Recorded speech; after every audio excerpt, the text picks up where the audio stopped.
Unity.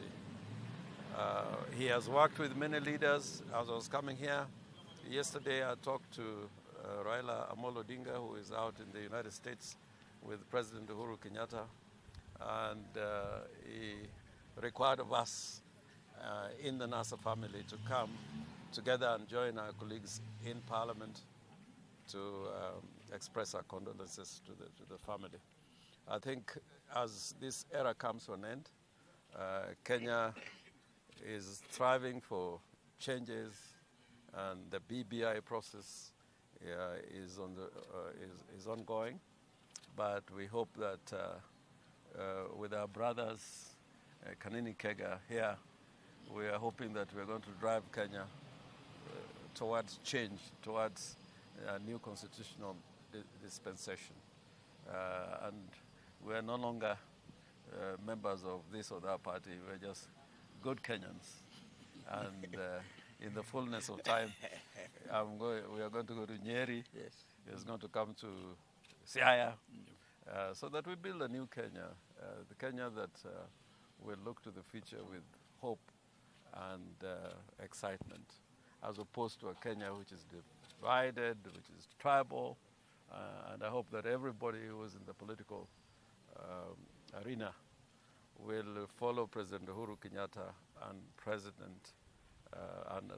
Minister Raila Odinga towards this great journey that they have commenced. And I think if Moi was alive and was asked which way to go, he'll say the BBI way is the way to go.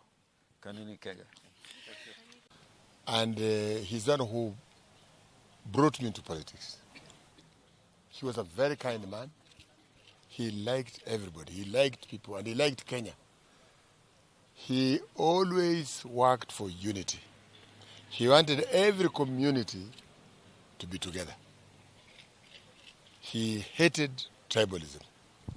And if you look at his administration, he mixed tribes in every ministry.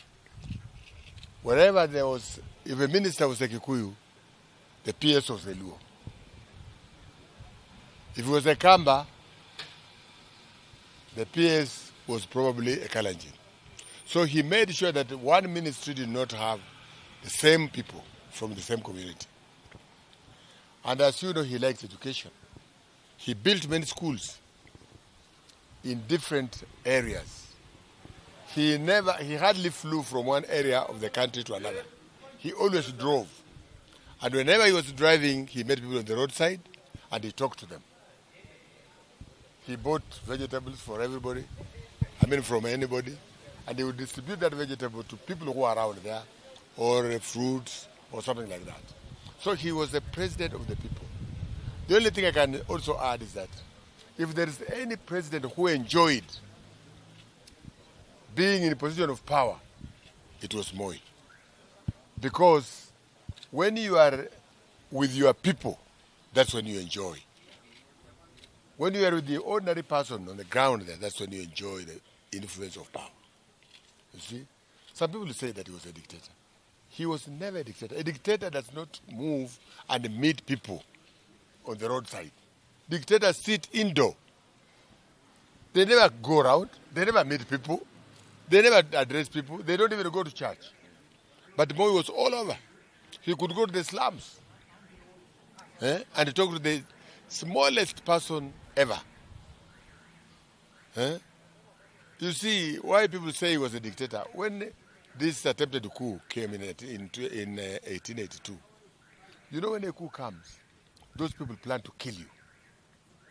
They don't plan to laugh with you. And if you manage. Well, we came here as members of parliament, and as you go inside, you find that there are many members of parliament from both chambers, the National Assembly and the Senate.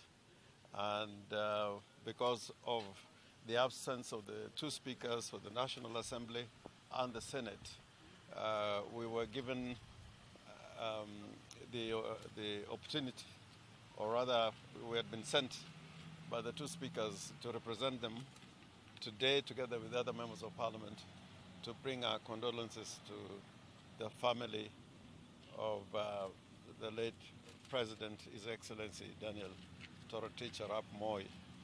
And we sat with Gideon, who is our colleague, for a considerable period, having fellowship with him at this trying moment, and recounting our memories about the former president. Now, the history, when it will be written, will judge the president.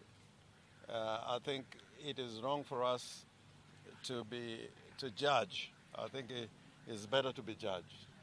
And I think history will have so many stories to write about the President Daniel Arap Moi. But we will remember that as we speak, it's unlikely that anybody will break his record in Parliament. He served for more than 45 years, both in the LegCo, the Legislative Council, before independence, and after Kenya had attained independence, and served for the longest period as president. And unknown to a lot of people, President Moi did not only serve as the leader of government business when he was vice president, but at times in our history, he served as a member of the opposition at a time when we had the first cabinet after independence. So he has served in various roles, and he was rich in experience. Part of his presidency was very tumultuous during the struggle for a multi-party democracy. There are a lot that can be said about that part of our history, and some of them not very easy to talk about. Some of it, I think in place there were tough laws. There were very tough laws. Like, you know, when Kenya became a de jure one-party state, it was then not a democratic state.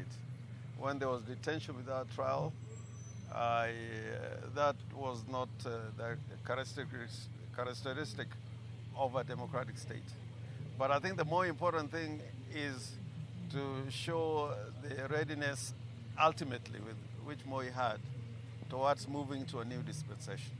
I don't want to be judgmental, because once we begin to call each other names, dictator, you know, the person next door will call me another name, and we are not going to resolve Kenyans' problems by each one of us calling ourselves all sorts of names.